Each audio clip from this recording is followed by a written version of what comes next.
Fin de cavale pour Carles Puigdemont. 5 mois après avoir rejoint la Belgique pour échapper à la justice espagnole, le leader indépendantiste catalan a été arrêté dimanche à la frontière allemande. En réaction, des milliers de partisans ont défilé dans les rues de Barcelone. Thibaut Bastide.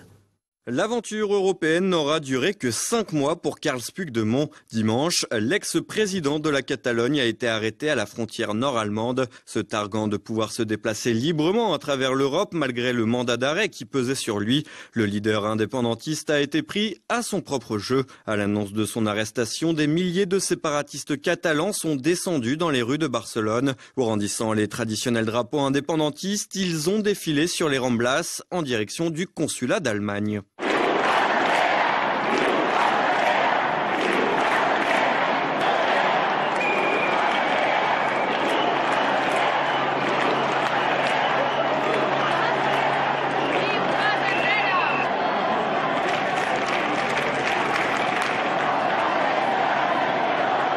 Le ton est rapidement monté, notamment à proximité de la préfecture. Des poubelles ont été lancées en direction des policiers catalans qui ont repoussé la foule à coups de matraque et même tiré des coups de feu en l'air. Selon les services de secours, 90 personnes ont été blessées légèrement à Barcelone, dont 22 policiers.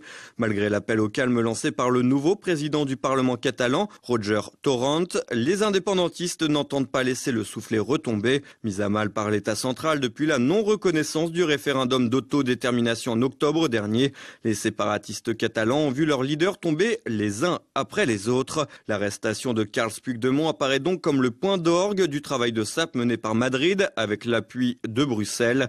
L'ex-président de la Catalogne a d'ailleurs été présenté à un juge ce lundi pour confirmer son identité. Première étape en vue d'une éventuelle remise à l'Espagne où il pourrait être extradé d'ici 2 mois. Il devrait ainsi rejoindre les rangs des autres dirigeants indépendantistes inculpés pour rébellion, un délit passible de 30 ans de prison. L'ensemble du gouvernement Puigdemont étant actuellement en prison, le camp séparatiste se retrouve dos au mur. S'il n'arrive pas à faire élire un président avant le 22 mai, 2 nouvelles élections seront automatiquement convoquées. Un scrutin que les sécessionnistes pourraient perdre et se retrouveraient donc marginalisés. 2 options s'offrent désormais aux indépendantistes. L'opposition frontale au pouvoir de l'État ou rechercher un candidat capable de rassembler une majorité. Dans tous les cas, sans président et sans gouvernement, la Catalogne restera sous la tutelle de Madrid.